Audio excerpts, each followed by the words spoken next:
रांची में ईडी ने बड़ा एक्शन किया है। ईडी ने सीएम हेमंत सोरेन के करीबी प्रेम प्रकाश को गिरफ्तार कर लिया है।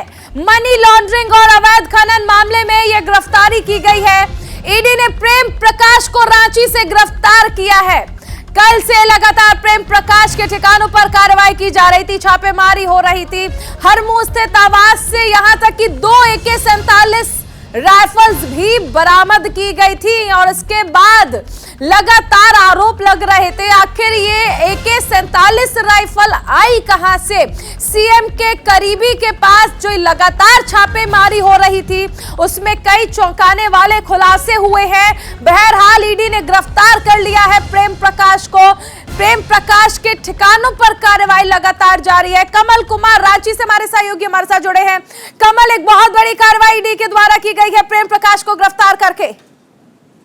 जी बिल्कुल, जिस तरह से सत्ता के गलियारों में रसूख माना जाता है प्रेम प्रकाश का, और कोई भी सरकार रही हो, चाहे पिछली भाजपा की सरकार रही हो या इस सरकार की बात करें, तो लगातार ये कहा जाता रहा है कि उनकी धाक थी, उनका सिक्का चलता था हर सरकार में, और उनको ईडी ने गिरफ्तार किया है देर रात। क्योंकि कल ईडी की छापेमारी हुई थी प्रेम प्रकाश के कई ठिकानों पर, और पिछली बार 25 मई को भी छापेमारी हुई थी, जिस समय एक दुर्लभ प्रजाति का कछुआ बरामद किया गया था उसी घर से। और फिर जब कल वहां छापेमारी हुई तो वहां AK-47 राइफल और 60 गोलियां बरामद की गई।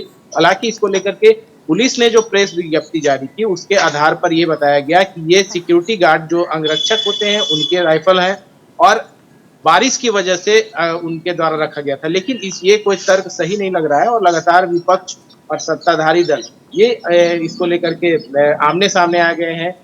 जो विपक्ष में है कमल, लेकिन AK-47 का इस तरह से बरामद होना प्रेम प्रकाश के, यहाँ पर देखिए जहां विपक्ष इसको लेकर आरोप लगा रहा है, लेकिन आरोपों की हद ये भी है कि ये कहा जा रहा है कि क्या किसी आतंकी संगठन से भी तार जुड़े हुए हैं प्रेम प्रकाश से, जो AK-47 उसके घर से बरामद हो रही है। नहीं, जिस तरह से अभी तक जो पुलिस के हिसाब से जो बयान जारी किए गए हैं उसके आधार पर AK-47 2 अंगरक्षकों के थे और बारिश की वजह से उन्होंने परिचित होने की वजह से वहां रखा था। लेकिन ये तर्क अभी तक स्पष्ट नहीं हो पाया है, और पुलिस ने ये भी नहीं बताया है कि किसके अंगरक्षक थे। तो ये सवाल खड़े हो रहे हैं। विपक्ष की भाजपा लगातार सवाल खड़ा कर रही है, और ईडी अब जिस तरह से प्रेम प्रकाश को गिरफ्तार किया है उसके बाद और कई अहम खुलासे होने की उम्मीद है। कई चीजें सामने आएंगी और उनसे जो पूछताछ होगी उसके आधार पर आगे की कार्रवाई की जाएगी। इससे पहले भी 25 मई को कमल, रोकना चाहूंगी आपको। प्रदीप सिन्हा बीजेपी नेता हैं, हमारे साथ जुड़ रहे हैं। प्रदीप जी, जिस तरह ईडी ने ये बड़ा एक्शन लिया है प्रेम प्रकाश को गिरफ्तार करके, क्या कहना चाहेंगे इस पर, आपका रिएक्शन?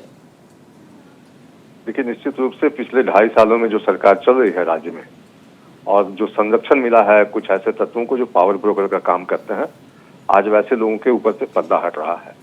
और मैं समझता हूँ कि ईडी और CBI की जो कार्रवाई हो रही है पूरे प्रदेश में, और मुख्यमंत्री के जो विधायक प्रतिनिधि थे उनकी भी गिरफ्तारी हो चुकी है। उनके सहयोगियों के पास से लगभग 35 करोड़ रुपए की बरामदगी हुई।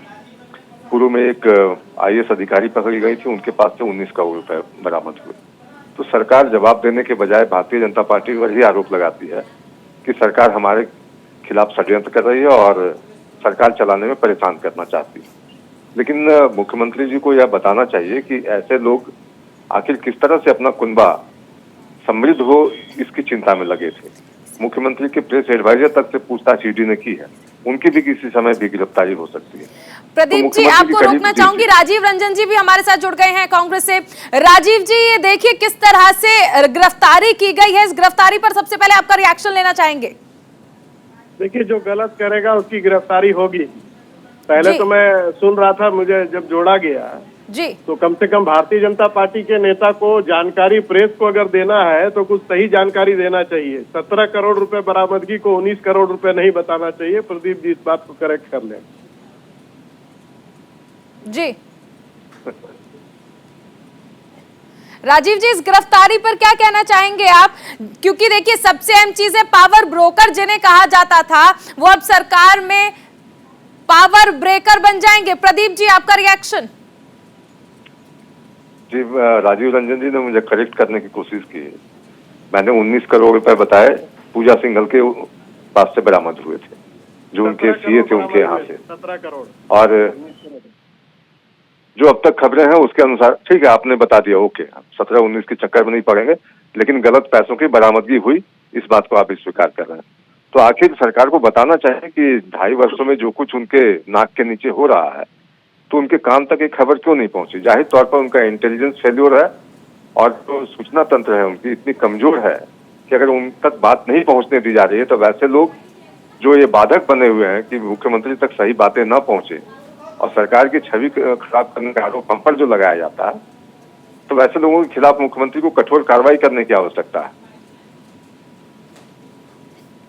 राजीव जी, मुख्यमंत्री को कठोर कार्रवाई करने की आवश्यकता है, लेकिन ईडी की जांच के दायरे में तो खुद मुख्यमंत्री भी हैं। नहीं, मैं तो आपको करेक्ट कर दूं जी कि इस प्रकार से सीधे सीधे मुख्यमंत्री पर जी आरोप नहीं लगाए जा सकते हैं कि मुख्यमंत्री जांच के घेरे में है। कल ही इस बात को लेकर के मुख्यमंत्री के कार्यालय से एक कोड ऑफ कंडक्ट भी आपके लिए भी जारी किया गया है। जी लगातार जिस प्रकार से इसको राजनीतिक रंग देने का प्रयास किया जा रहा है और मुख्यमंत्री के करीबी, मुख्यमंत्री खुद जांच के घेरे में है, क्या प्रूफ है अभी कि मुख्यमंत्री जांच के घेरे में है? अवैध खनन के मामले में क्या पूछताछ उनसे नहीं चल रही है सर? क्या पूछताछ नहीं चल रही है? इस बात की PRDA से जो आप लोगों को भेजा गया है चिट्ठी, इस बात को करेक्ट कर लें और इस प्रकार से अगर आप सीधे सीधे मुख्यमंत्री पर आरोप लगाएंगे तो ये कानूनन गलत है और इसका हम लोग विरोध करते हैं और इस पर कार्रवाई भी होगी। पंकज मिश्रा कौन है? पंकज मिश्रा तो जो पंकज मिश्रा है मुख्यमंत्री के करीबी क्या है भाई? आप प्रेम प्रकाश प्रतिनिधि है ना, उनका विधायक प्रतिनिधि है ना, प्रेम प्रकाश विधायक प्रतिनिधि है या नहीं, ये बताइए। उस पर क्यों नहीं प्रकाश डाल रहे हैं? आपका विधायक प्रतिनिधि है या नहीं, ये भैया? बताइए। प्रेम प्रकाश से रघुवर दास और आपकी राजमाता राजबाला वर्मा का जो रिश्ता खास था, उस पर भी जरा प्रकाश डालिए ना। उस पर जांच करवा लेते, आपको किसी ने रोका था क्या? उस पर जांच करवा लेते, आपको रोका किसी ने क्या? सरकार आपकी चल रही है, आप जांच करवा लेते ना। होगा सब होगा, चिंता मत कीजिए, अब सब होगा। वो जिस तरह से 2.5 साल में हुआ उसी तरह से होगा। 2.5 साल में जिस तरह से हुआ उसी तरीके से होगा। नमक घोटाला, कोन्नार डैम घोटाला, अरे घोटालों के तो लंबे फहरिस्त है। पूरे चोरों की जो सरकार चला रहे थे ना पिछली सरकार में, सब पर कार्रवाई होगी, एक एक करके सब जाएंगे, नपेंगे। 2.5 कोस चले नहीं और आरोप हम पर लगा रहे हैं। आरोप, अरे 2.5 कोस क्या है, सरकार तो एक एक कदम आगे चल रही है। यही तो छटपटाहट है भारतीय जनता पार्टी के लोगों को कि सरकार की राज्य में किस तरह से सामुदायिक तनाव फैले, तुष्करण की राजनीति कैसे चले, इस पर ज्यादा ध्यान है आप लोगों को। औकात बताने का काम किया। राजीव जी अगर सभ्य भाषा में आप अपनी बात रखेंगे तो बहुत बेहतर होगा। कभी आप चोरों की पार्टी बोल रहे हैं, कभी आप औकात की बात करते हैं, कभी आप औकात की बात करते हैं। राजीव जी, क्या ये बौखलाहट है आपकी? क्या ये बौखलाहट है आपकी? क्या नहीं, हमारी क्या बौखलाहट है? हमारी क्या बौखलाहट है? आप कैसे किसी को इस तरह औकात तक पहुंच सकते हैं? मीडिया को भी किसी के इशारे पर, किसके इशारे पर राजीव जी, किसके इशारे पर? अब आप समझ लीजिए ना। नहीं, आप जवाब दे दीजिए। आपकी भाषा में सभ्यता वैसे भी नजर नहीं आ रही है। सीधे मुख्यमंत्री आपकी भाषा में सभ्यता वैसे भी नजर नहीं आ रही है। आप औकात की बात कर रहे हैं। ये औकात वाले लोग हैं, की बात कर रहे हैं, मीडिया की बात नहीं कर रहे हैं। औकात वाले लोग हैं। बात को समझने और पेश करने का कोशिश मत कीजिए। मीडिया की तो गला घोटने की आपने तमाम तरह से कोशिशें कर ली ना, कि मीडिया, अभी तो आप धमकी दे रहे थे उनको भी कि आपके खिलाफ भी कानूनी कार्रवाई हो सकता है। मीडिया इनको नाम को उनके साथ न जोड़े। मैंने जब प्रश्न पूछा आपसे कि पंकज मिश्रा कौन है, आप बता दीजिए, तो आप बौखला गए हम पर। ये प्रेम प्रकाश कौन है? ये रघुवर दास कौन है? ये राजबाला वर्मा कौन है? बता रहा हूँ, प्रकाश डालिए ना। देखिए, गलत किसी ने भी किया हो, आप उसको उजागर तो कीजिए, स्थापित कीजिए उस सत्य को कि हाँ किसी के संबंध थे इससे। लेकिन वो करने की बजाय आप हम पर अगर गुस्सा अपना जाहिर करेंगे तो निश्चित रूप से खिसियानी बिल्ली खंबा नोचे वाली जो बात है ना, कि आपके लोगों के खिलाफ कार्रवाई हो रही है। 3 विधायक आपके पकड़े गए 50 लाख रुपए के साथ बंगाल में। तो ये पैसा कहाँ से आया? विधायकों ने कहा कि पार्टी के अंदर के लोग मुझे फंसाए हैं, पार्टी के अंदर के लोग। उस पर कांग्रेस पार्टी की जुबान नहीं खुलती। देखिए, सबसे अहम चीज है कि हाईकोर्ट में सुनवाई हो रही है तमाम मामलों में, लेकिन ये चाहते हैं कि मुख्यमंत्री जी का नाम नहीं लिया जाए। बहुत शुक्रिया फिलहाल राजीव जी आपका भी। प्रदीप जी आपका भी।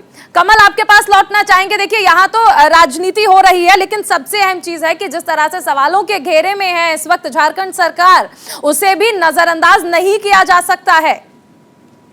देखिए कहीं ना कहीं सीधे तौर पर किसी का नाम लेना भी सही नहीं होगा, लेकिन जिस तरह से ये कार्रवाइयां हो रही है उसको लेकर के ये माना जा रहा है कि हर सत्ता में उनका रसूख था प्रेम प्रकाश का, इस वजह से ये सवाल उठ रहे हैं।